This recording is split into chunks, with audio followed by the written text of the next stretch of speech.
সভাপতি, সম্মানিত শ্রোতাবৃন্দ, সম্মানিত শান্তি শৃঙ্খলা নিরাপত্তা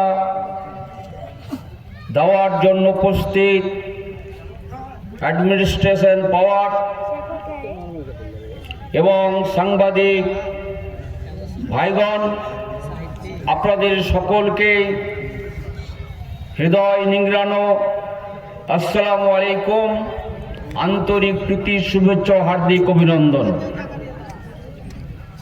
আমরা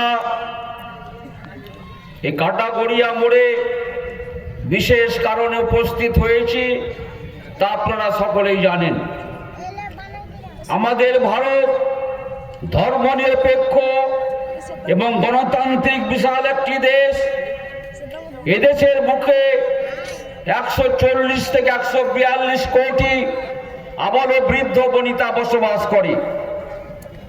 এই ভারতের মূল কেন্দ্রীয় বিষয়বস্তু ইউনিটি অ্যামং দ্য ডাইভার্সিটি, বৈচিত্র্যের মধ্যে ভারতের ঐক্য, নানা ভাষা, নানা মত, নানা পরিধান, বিবিধের মাঝে দেখো মিলন মহন। হিন্দু না ওরা মুসলিম, ওই জিজ্ঞাসে কোনজন, কান্ডারি বলো ডুবিছে মানুষ সন্তান মরবার। আমরা এই ময়দানে জমায়েত হয়েছি বীরভূম ডিস্ট্রিক্টের বিভিন্ন প্রান্ত থেকে। উদ্দেশ্যটা কি? আমরা ওয়াকফ অ্যামেন্ডমেন্ট বিলের প্রত্যাহারের উদ্দেশ্যে আমরা গণজমায়েত করেছি। এই আন্দোলন শুধু মুসলিম মিল্লাতের নয়। আজকে ওয়াকফ অ্যামেন্ডমেন্ট বিল মুসলমানদের উদ্দেশ্যে পাস হয়েছে। আগামীকাল হিন্দু ভাইদের দেবোত্তর সম্পত্তির উপরে পাস হবে, খ্রিস্টানদের গির্জার সম্পত্তির উপরে পাস হবে, বৌদ্ধ, জৈন, শিখ, পাঞ্জাবি, অন্যান্য জাতির ওয়াকফ দানকৃত সম্পত্তির উপরে ফ্যাসিস্ট নরেন্দ্র মোদী সরকার আইন পাস করবে। এই জন্য আমি বলতে চাই, ধর্মনিরপেক্ষ গণতান্ত্রিক দেশে এই ওয়াকফ বিল যে পাস করা হয়েছে, এটা শুধু মুসলমানদের উপরে খড়গ তুলে ধরা হয়নি। একের পর এক নেকড়ে ক্ষুধার্ত সিংহ অন্যান্য সম্প্রদায়ের ওয়াকফ সম্পত্তিগুলো, দেবোত্তর সম্পত্তিগুলো গ্রাস করার জন্য চেষ্টা করবে।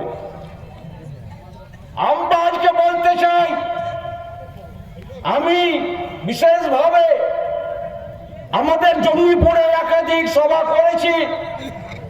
কতকগুলো বিধিনিষেধ থাকার কারণে আমরা গণধর্ণা মঞ্চ করতে পারছি না। অতি সত্বর আমরা আইসির কাছে টেবিল টক করছি, আমরা চেষ্টা করছি। সম্মানিত শ্রোতা মণ্ডলী, আপনাদের আমি এইবারে আপনাদের বলতে চাই, ওয়াকফ অ্যামেন্ডমেন্ট বিল আমাদের অনেকেরই জানা নেই। আমার বিগত বক্তা ব্রিটিশ পিরিয়ড থেকে 2013 সাল পর্যন্ত বিভিন্ন ওয়াকফ সংশোধনী বিলের উপরে বক্তব্য রেখেছেন।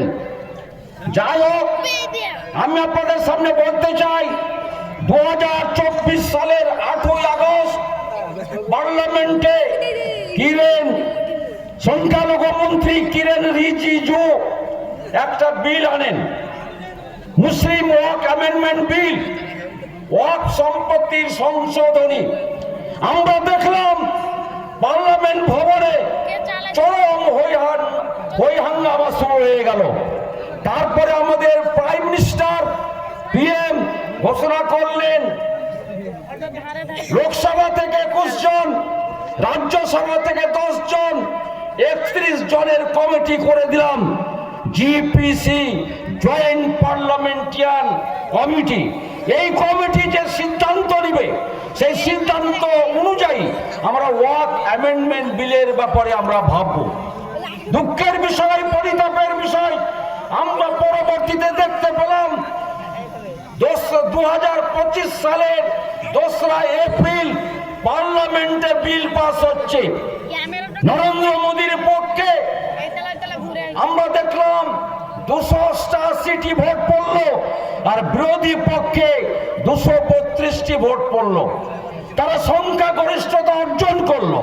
পরবর্তীতে 3রা এপ্রিল রাজ্যসভায় সেটাকে নিয়ে আসা হলো। আমরা দেখলাম 128টি নরেন্দ্র মোদীর পক্ষে পড়লো আর 95টি বিপক্ষে পড়লো। আমাদের পার্লামেন্ট ভবনে 543 জন পার্লামেন্টারিয়ান আছে, সবাই মুসলিম নয়। এই ওয়াক অ্যামেন্ডমেন্ট বিলকে পাস করার জন্য অমুসলিম ভাইরাও ভোট প্রদান করেছে নরেন্দ্র মোদীর বিরুদ্ধে। সম্মানিত বন্ধুগণ, আপনাদের এবার আমি বলতে চাই, লোকসভায় রাজ্যসভায় বিল পাস হলে আইন পাস হয়ে যায় না। আমরা 5ই এপ্রিল দেখতে পেলাম রাত্রি 2:30টার দিকে দ্রৌপদী মুর্মু ওই বিলে সই করলেন, সেটা আইনে পরিণত হলো।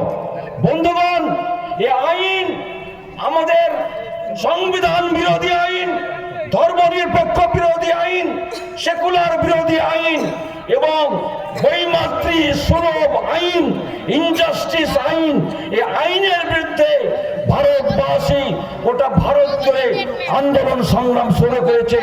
এটা তাদের সাংবিধানিক অধিকার, সংবিধান বাঁচার অধিকার, গণতন্ত্র বাঁচার অধিকার, সংখ্যালঘু সম্প্রদায় রক্ষার অধিকার। এই বিল আমরা কখনই পাস হতে দেব না। আমরা দেখতে পেলাম আমাদের ভারতের বুকে 9,54,000 একর সম্পত্তি আছে। 2006 সালে রাজেন্দ্র সাচার কমিটিতে দাঁড়িয়ে বলেছেন এই 9,54,000 একর জমির মিনিমাম বাৎসরিক আয় 12,500 কোটি টাকা।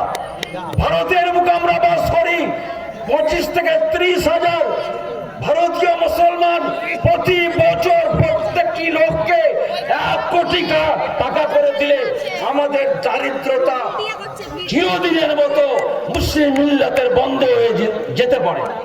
সম্মানিত বন্ধুগণ, আমি আপনাদের বলতে চাই যে ব্রিগেড ময়দানে 26 তারিখ সভা হওয়ার কথা ছিল, সেই ব্রিগেড ময়দান ওয়াকফ স্টেটের জমি।